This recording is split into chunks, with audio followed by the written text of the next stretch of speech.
প্রতিটি খুনের, প্রতিটি গুমের, হত্যাকাণ্ডের বিচার ইনশাআল্লাহ নিশ্চিত করবে বাংলাদেশ জাতীয়তাবাদী দল বিএনপি। যে বাংলাদেশে যে অবৈধ যে মাফিয়াতন্ত্র খুনি হাসিনা কায়েম করেছে তার বিচার অবশ্যই বাংলার মাটিতে করতে হবে।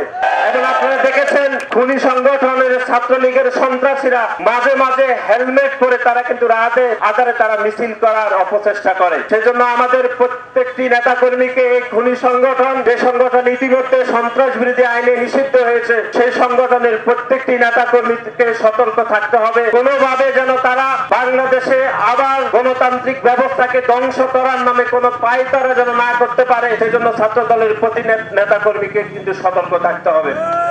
এবং নোয়াখালীতে গত 15 বছরে যে অবৈধ মাফিয়াতন্ত্র তৈরি হয়েছিল, আমরা বিশ্বাস করি এই মাফিয়াতন্ত্র মোটামুটি যদিও সাময়িক সময়ের জন্য এটি অবসান হলো, আমাদেরকে একটি জনগণের ভোটের মাধ্যমে, একটি জনগণের সরকার প্রতিষ্ঠার মাধ্যমে এই মাফিয়াতন্ত্রকে চিরতরে বিদায় করে দিতে হবে। আজকের এই পথসভা থেকে আমরা আওয়ামী লীগের যে সকল চিহ্নিত খুনি যারা গত 15 বছরে আমাদের ছাত্রদল, যুবদল, স্বেচ্ছাসেবক সহ এবং জুলাই এবং আগস্টে যারা শহীদ করেছে, যাদেরকে হত্যা করেছে, প্রত্যেকের আমরা বিচার দাবি করছি। আমরা মনে করি আগামীর যে সরকার প্রতিষ্ঠা হবে, জনগণের সরকার, সেই সরকার এই নোয়াখালীর মাটিতে প্রতিটি হত্যাকাণ্ডের, প্রতিটি খুনের, প্রতিটি গুমের, হত্যাকাণ্ডের বিচার ইনশাআল্লাহ নিশ্চিত করবে বাংলাদেশ জাতীয়তাবাদী দল বিএনপি।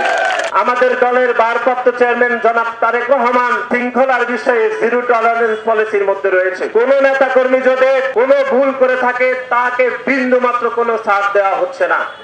এবং অতীতে অনেক নেতা কর্মী যারা প্রায় 5-6 বার জেল খেটেছেন, তারপরও যদি 5 তারিখের পর কোনো ভুল ত্রুটি করেছেন, আমরা কিন্তু সাথে সাথে তার বিরুদ্ধে ব্যবস্থা গ্রহণ করতে বিন্দু মাত্র আমরা কোনো ছাড় দিচ্ছি না। কিন্তু আমরা দেখেছি এক ধরনের গুপ্ত সংগঠনের নেতা কর্মীরা বাংলাদেশ জাতীয়তাবাদী ছাত্র দলের নামে বিভিন্ন প্রপাগান্ডা করছে, প্রপাগান্ডা করে বাংলাদেশ জাতীয়তাবাদী ছাত্র দলের প্রপাগান্ডা করে বাংলাদেশ জাতীয়তাবাদী ছাত্র দলকে এক ধরনের বেকায়দায় ফেলতে